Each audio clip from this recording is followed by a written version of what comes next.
Olá, o nosso papo de publicitário de hoje vai falar sobre cultura. E eu estou com a Ana Laura, que desenvolve o seu projeto, o seu trabalho final de conclusão de curso, envolvendo marketing cultural e as estratégias de comunicação aplicadas, especialmente a um grande evento que mobiliza toda a nossa cidade. Mas eu vou deixar essa explicação, essa contextualização por conta dela. Ana Laura, nós estávamos, antes de iniciarmos o nosso papo de publicitário, nós estávamos falando do seu envolvimento, do seu engajamento nos movimentos culturais da cidade. E não seria, assim, não é por acaso que você escolheu como temática a cultura e essa associação com o marketing e a comunicação.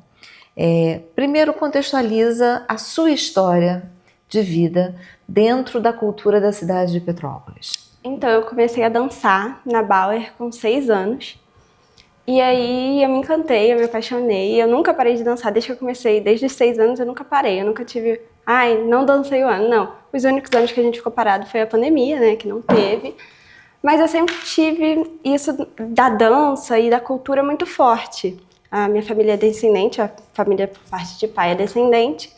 Mas, eu não tenho sobrenome, mas sempre fui muito ligada à cultura. Os meus pais sempre me incentivaram. E ano passado foi quando, acho que isso ficou mais forte para mim. Foi quando eu decidi que o meu TCC minha monografia, né, teria a ver com a Bauer. Porque foi um ano que, tava tudo... A Bauer, assim, o crescimento da festa, né? Porque cresceu absurdamente. Depois de 2019, né, um ano antes da pandemia, foi quando explodiu. Deu recorde de público, recorde de bebida vendida, recorde de salsichão. Então, aí veio a pandemia, né, teve todas essas condições. E aí, 2022 teve as chuvas, aí a Bauer, né, foi para agosto, foi adiada. E aí, 2023, né, e 2024 foi quando a gente estava com todo o gás, para mostrar tudo que a gente aprendeu, que a gente foi minha estreia no adulto em 2023, então eu estava muito empolgada. Foi quando eu entrei na faculdade, quando eu comecei a pensar em, eu acho que eu quero falar sobre isso. Uhum.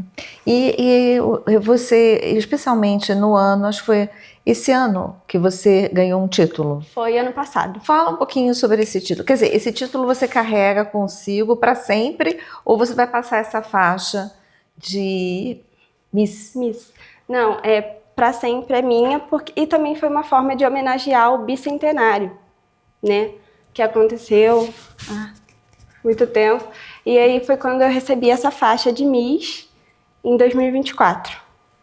Pois é, e dentro do contexto, você falou que de 2019 para cá, houve claramente uma percepção do crescimento exponencial da Bauer, né? Sabemos, contextualizando, a Bauer é um evento tradicional da nossa cidade e que tem a intenção de reverenciar parte desse movimento, né, da imigração alemã para Petrópolis, e você escolhe exatamente a Bauer Fest para fazer um estudo sobre as estratégias de marketing cultural e de comunicação estratégica para promover a Bauer Fest. Contextualiza qual é efetivamente o seu problema a ser resolvido dentro desse cenário. Então, na verdade, eu queria entender como é que isso funciona, porque aqui dentro da cidade a gente não vê tanta divulgação assim. A gente escuta o boca a boca, o famoso, né? Mas, em si, as propagandas não são feitas, nem aqui e, nem fora. E esse foi o meu questionamento e o que me incentivou a querer saber por que a festa cresce tanto. Uhum. E você, eu acompanhando o teu trabalho, você fez uma contextualização em embasamento teórico. E, invariavelmente, essa resposta vem na medida que você vai para o campo. Você tem como já adiantar, porque você afirmou que a comunicação, a gente não observa essa chamada tão potencializada para o público interno, e você diz que também ela não é tão divulgada, você não percebe isso fora da cidade, né? Mas, por exemplo, não existe um movimento da Fundação de Cultura, da Secretaria de Cultura e Turismo da cidade, em levar nas representações desses eventos turísticos o evento Bauer e outros do calendário, porque a cidade é uma cidade, é um destino indutor, é uma cidade vocacionada para o turismo, né? E logo assim, lá atrás, quando ela assumiu essa posição de destino indutor, ficou mais evidenciada todo o seu calendário, foi feito um planejamento estratégico à época, né? Como um dever de casa, né? Porque todos os destinos indutores tiveram que fazê-lo, para fazer a captação de Copa do Mundo e Olimpíadas, acho que foram as duas no mesmo ano, não foi? Copa do Mundo e Olimpíada, que foi assim um marco, né? Nós trouxemos esses dois grandes eventos para o Brasil. E aí, assim, você afirma que a comunicação ela não se dá de uma forma assim direcionada ao consumidor final, seria, e por que ela tem crescido tanto. Você conseguiu encontrar já alguma resposta? Já foi para campo? Então, o campo que eu tenho foi essas Bauers que eu vim, tipo, participando mais ativamente, né? Que eu fui percebendo como é que acontece mais ou menos essa comunicação e como é que eles têm trabalhado isso. Esse ano, eles foram para esses eventos que tem, tipo, no Rio, para poder promover a marca Bauerfest. E esse ano também foi, eu acho que o ano que eu mais acompanhei, porque eu estou escrevendo. Eles foram para Oktoberfest no Sul, que é a primeira maior festa, que a gente é a segunda, né? Uhum. Então eles foram para lá para promover a Bauerfest. Então talvez esse evento desse ano que eles foram para promover traga mais resultado ainda no ano que vem. Nos anos anteriores, tipo, antes, lá em 2019, que eu falei que foi quando a Bauer estourou, que foi a minha percepção, né, dela ter estourado, recorde e tal, eu não sei, tipo, se eles divulgavam, não sei como é que era essa comunicação. Mas é porque eu estudando publicidade, eu acredito que se eles focassem mais nessa comunicação, tanto aqui dentro da cidade quanto fora, a Bauer tem um potencial absurdo de atingir ainda mais público, ainda mais crescer a estrutura e tal. Mas aí eu te pergunto, você quer entender essa dinâmica, como se dá essa estratégia de comunicação? Sim. Você fez um recorte do período que você vai analisar esse seu caminho metodológico, né, do ir ao campo. Você fez um recorte de que período você vai analisar e onde você vai buscar essas informações? Então, eu pretendo analisar esses anos de 2023, 2024 e 2025. Né? Foi o ano que eu participei mais ativamente. Pois é, e essas informações você vai buscar onde? Você vai junto à Fundação de Cultura e Turismo, eu nem sei, acho que não é mais fundação, né? Acho que é Secretaria. Centro de Cultura. Centro de Cultura, tá. Porque houve uma mudança, né? E você vai buscar essas informações lá, vai fazer pesquisa documental, como é que vai entrar em contato com a agência?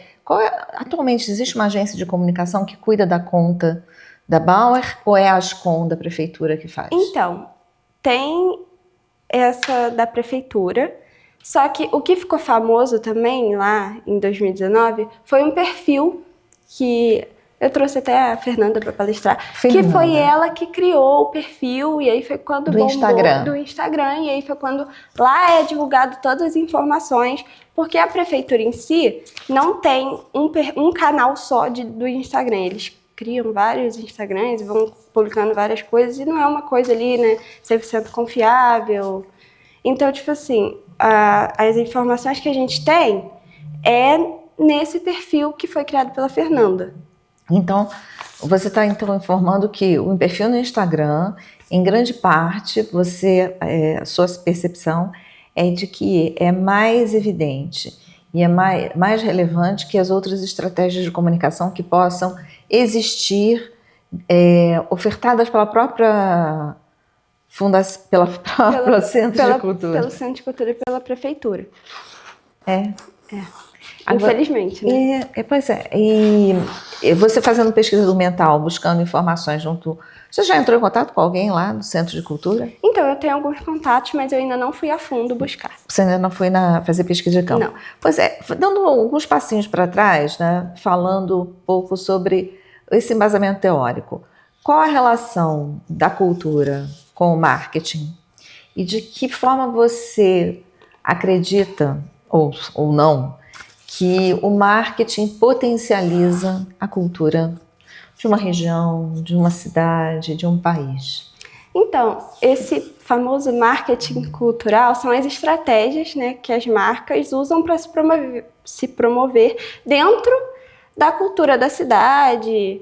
E o marketing cultural, eu acredito que ele abriu as portas para as marcas e para o consumidor, né? Eu vou dar um exemplo fora do meu tema, que é o Rock the Mountain. Tipo assim, as marcas que apoiam, as marcas grandes, o festival, como é que ele está crescendo também. Muito. Esse ano, uma coisa assim, absurda, o patrocínio, os artistas... É quem viabiliza esses eventos. Sim. E o que as marcas pretendem angariar quando fazem essas conexões? Eu acho que é fixar na mente do consumidor. E também eu acho que apoiar a cultura, né? Tipo, você pega mais no emocional da pessoa. A gente, por exemplo, né, na Bauer, a gente que lida com isso, quando uma marca quer apoiar a Bauer ou quer ajudar a gente, de certa forma, a divulgar, a promover, é um incentivo a mais, né? Porque se a gente depender também 100% da prefeitura, a gente não consegue viabilizar. Não consegue viabilizar o evento.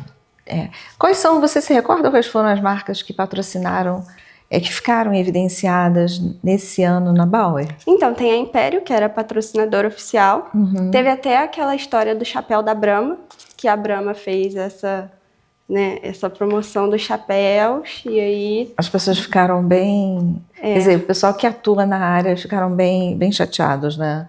Esse tipo, com esse comportamento. Acho que a principal é a Império mesmo, por causa da cerveja e de Petrópolis ser a capital cervejeira. A gente não tem muito também apoio, né? Deixa eu te fazer uma... Tem a Caixa também, mas aí Caixa é outra. Deixa eu te fazer uma provocação, tá?